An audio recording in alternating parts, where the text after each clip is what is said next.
நடிகை த்ரிஷா அம்மாவோடு நெருக்கம், த்ரிஷா கர்ப்பம், வளைகாப்புக்கு விஜய் அடுத்து பிளான் பண்ணிட்டாரு.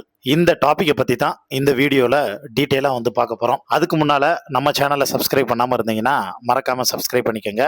அப்பதான் நம்ம சேனல்ல போடக்கூடிய டெய்லி அப்டேட்ஸ், காசிப், கிசு ஹிடன் ஸ்டோரிஸ் இது எல்லாத்தையும் நீங்க உடனுக்குடனே தெரிஞ்சுக்க முடியுங்க.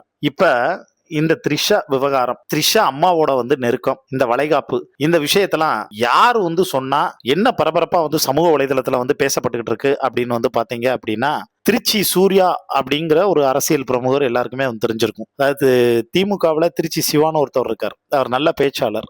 திமுகவுல நல்ல செல்வாக்கு இருக்கக்கூடிய ஒரு பேச்சாளர் அப்படின்னே வந்து சொல்லலாம். அவரோட பையன் தான் திருச்சி வந்து பார்த்தோன்னா வந்து சூர்யா. திருச்சி சூர்யாவுக்கு சோஷியல் மீடியாவில் ஒரு ஃபேன் ஃபாலோவிங் இருக்குன்னு வச்சுக்கோங்களேன். அதாவது இப்போ நம்ம யாரெல்லாம் சொல்கிறோமோ, இப்போ பயில்வான் ரங்கநாதனா இருக்கட்டும், அதுக்கப்புறம் இந்த திருச்சி சூர்யாவா இருக்கட்டும், அதுக்கப்புறம் சிலர்லாம் வந்திருக்காங்க, இந்த மூத்த பத்திரிகையாளர் சேகுவரா இவங்கெல்லாம் வந்திருக்கட்டும், சவுக்கு சங்கர். ஸோ இவங்கள மாதிரி ஆட்களுக்கெல்லாம் ஒரு தனிப்பட்ட வந்து ஒரு ஃபேன் ஃபாலோவிங்ஸ் இருக்காங்க. என்ன ரீசன்னா, அவங்க பேசக்கூடிய விஷயங்கள் எல்லாமே ரொம்ப யதார்த்தமா, அதே சமயத்தில் ரொம்ப ஹானஸ்டாக வந்திருக்கும். இல்லை அது வந்து பின்னாடி வந்து அந்த இது மாதிரி அவங்க சொன்னது மாதிரியெல்லாம் வந்து நடக்கிறதுக்கான அறிகுறிகள் நிறையா வந்திருக்கும். அப்படி விஷயத்தை தான் அவங்க வந்து பேசுவாங்க. அப்போ திருச்சி சூர்யா வந்து பார்த்தோன்னா சமீபத்தில் கொடுத்த ஒரு இன்டர்வியூவில் அவர் சொல்லியிருக்காரு, ஏங்க ஃபஸ்ட்டு வந்து பார்த்தோன்னா விஜய் என்ன சொன்னாப்புல, வெளியில் வர விட மாட்டேங்கிறாங்க, நசுக்கிறாங்க, பிதுக்குறாங்க அப்படின்லாம் சொன்னாப்புல. தேர்தல் கமிஷனே வந்து பார்த்தோன்னா நீங்கள் எங்கே வேணாலும் பயணிக்கலாம், போகலாம், ஃப்ரீடமாக இருக்கலாம் அப்படின்னு சொன்னதுக்கப்புறம் என்ன நடந்துச்சு? இதுக்கு முன்னாடி என்ன சொன்னாங்க? மகாத்மா காந்தி மாதிரி வந்து தெருவா வந்து அவர் வந்து பிரச்சாரம் போவார், நடைபயணத்தில் வந்து இது பண்ணுவார். எந்த தெருவில் வந்து இறங்கி போனார்? அங்கேருந்து ஃப்ளைட்டு, அதுக்கப்புறம் வந்து இறங்குனா வந்து காரு, உங்களுக்கு வந்து ரோல்ஸ் ராய் காரு, இதெல்லாம் வந்து பார்த்தோன்னா எளிமையான வாழ்க்கைன்னு சொன்னால் எவனாவது வந்து நம்புவாங்களா? சரி, கிளம்பி மும்பை போனார். மும்பைக்கு எதுக்கு போனாப்புல? வளைகாப்புக்கு. யாரோட வளைகாப்புக்கு? அட்லியோட பொண்டாட்டி வளைகாப்புக்கு. அங்க யார் வந்திருந்தா? த்ரிஷா. த்ரிஷாவும் ஒரு வந்து எதுக்கு நைட்டு ஹோட்டல்ல, தாஜ் ஹோட்டல்ல தங்கினாங்க? ஏன்னா அடுத்த வளைகாப்புக்கு, அதாவது த்ரிஷாவுக்கு அடுத்த வளைகாப்புக்கு நம்ம தலைவர் ரெடி பண்றதுக்காக தான் இந்த வேலையெல்லாம் வந்து பார்த்துருக்காரு, வந்து வச்சிருக்காரு.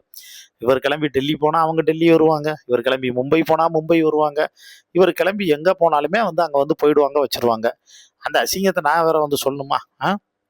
கையை பிடிச்சி ஒன்னா வந்து சுத்துறது, வைக்கிறது, நீங்க எப்படி வேணாலும் வந்து பார்த்தோன்னா இருந்துட்டு போங்க. ஆனா பொது வாழ்க்கைக்கு வந்தா ஒரு வந்து ஒழுக்கம் இருக்கணும்ல. அது ஏன் வந்து பார்த்தோன்னா இல்லாம வந்து போச்சு? நீங்க வேணும்னா வந்து பார்த்துக்கிட்டே இருங்க. இந்த இது முடிஞ்சதுக்கு அப்புறம், எலெக்ஷன் முடிஞ்சதுக்கு அப்புறம் விஜய்க்கு உண்மையான அரசியல்னா என்னன்னு வந்து புரியும். அதே மாரி அரசியலுக்குள்ள வந்து பார்த்தோன்னா இருக்காங்களோ இல்லையோ, த்ரிஷா அரசியலுக்குள்ள வருதோ இல்லையோ, விஜயோட வீட்டுக்குள்ள வந்துரும். அதுல எந்த விதமான வந்து மாற்றமும் வந்து இல்ல.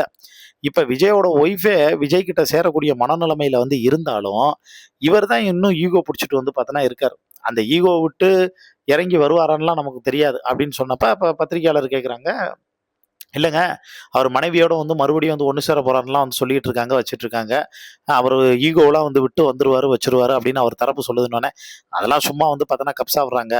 அவர் தரப்புல வந்து பார்த்தோன்னா இருந்தே தாவேக்காவினர முன்னாள் வந்து பத்திரிகையாளராக இருக்கட்டும், அவங்களுடைய விஷயங்கள்ல இருக்கக்கூடிய ஒரு மணிகண்டனா இருக்கட்டும், அவரே வந்து சொல்றாரு, அவர் அடிக்கடி வந்து பார்த்தோன்னா லீவு பிரச்சாரத்துக்கே வந்து வராமல் லீவு போட்டு போறது எங்க போறாரு? த்ரிஷா கூட தான் வந்து பார்த்தோன்னா இருக்கிறதுக்கு வந்து போறாரு. த்ரிஷா வீட்டில் கல்யாண பேச்சு மும்மரமா வந்து பார்த்தோன்னா ஆரம்பிச்சிட்டாங்க. அவங்க சைடில் அவங்க தரப்புல எல்லாருமே வந்து பயங்கர ஹாப்பி. ஏன்னா த்ரிஷாவுடைய அம்மாவுக்கு விஜய் மேல ஒரு கண்ணு. விஜய் ரொம்ப ரொம்ப வந்து பிடிக்கும். ஏன் பிடிக்கும் அப்படின்னா, பல கோடி ரூபாய் சொத்தை வந்து ஆட்டை போடுறதுக்கு தான். ஏன்னா அவங்களோட மைண்ட் செட் வந்து அப்படித்தான். விஜய், அதாவது த்ரிஷாவுடைய அம்மாவுக்கும் த்ரிஷாவுடைய அப்பாவுக்கும் பிரச்சனையாகி கிட்டத்தட்ட வந்து பார்த்தேன்னா அந்த மனுஷன் மன உளைச்சல் தாங்காமலேயே இறந்து போயிட்டாப்புல. அதுக்கப்புறம் த்ரிஷா ஓட மைண்ட் செட்டாக இருக்கட்டும், அவங்க ஃபேமிலி மைண்ட் செட்டாக இருக்கட்டும், மணி ரிலேட்டடான விஷயத்தில் ரொம்ப தெளிவாக வந்திருப்பாங்க. த்ரிஷாவாலேயே விஜய் கதை வந்து பார்த்தோன்னா வந்து முடிய போகுது. நீங்கள் வேணா பார்த்துக்கிட்டே வந்து இருங்க. இதுதான் வந்து நடக்க போகுது. பல ஆயிரம் கோடி விஜயோட சொத்தை வந்து பார்த்தோன்னா அனாமத்தா போகிறத த்ரிஷா தான் வந்து பார்த்தோன்னா ஆட்டை போட போகுது. அதுக்கான வேலையை அவங்க பக்காவாக வந்து பார்த்தோன்னா ஆரம்பிச்சிட்டாங்க. அந்த மாய வலைக்குள்ள இவர் வந்து பார்த்தோன்னா விழ ஆரம்பிச்சிட்டாரு. மேவுக்கு அப்புறம் இப்போ எப்படி திடீர்னு ஒரு வந்து அரசியலுக்கு வர்றேன்னு ஒரு அனௌன்ஸ்மெண்ட் வந்து நடந்துச்சு பார்த்தீங்களா, அது ரெடியா? அது மாதிரி விஜய்க்கும் த்ரிஷாவுக்கும் கல்யாணங்கிற வந்து ஒரு அனௌன்ஸ்மெண்ட்டு அது ரெடியாக வந்து பார்த்தோன்னா வந்து நடக்கும். அதை தாண்டி த்ரிஷாவுக்கு வந்து த்ரிஷாவோட அம்மா தான் விஜய் எப்படியெல்லாம் கைக்குள்ளே போடணும், வைக்கணும் அப்படின்னு ஸ்டெப்பாக வந்து பார்த்தோன்னா வந்து சொல்லி கொடுத்துக்கிட்டு இருக்காங்க. எல்லாமே வந்து நடக்கும். அப்ப நான் சொன்னதெல்லாம் வந்து உண்மையா இல்லையான்னு நீங்க வந்து பாருங்க அப்படின்னு பகிரங்கமா வந்து பார்த்தோன்னா சொல்ல ஆரம்பிச்சுட்டாருங்க. அத பார்த்துட்டு வந்து கீழ இந்த ஆளு சொல்றத நம்பாமலும் இருக்க முடியல, நம்பவும் முடியல அப்படின்னு நம்ம ஆட்கள் வந்து கமெண்ட் எல்லாம் வந்து போட ஆரம்பிச்சுட்டாங்க. இத பத்தி உங்களுக்கு தோணக்கூடிய கருத்துக்கள கீழ இருக்கக்கூடிய கமெண்ட் பாக்ஸ்ல நீங்களும் மறக்காம மென்ஷன் பண்ணுங்க.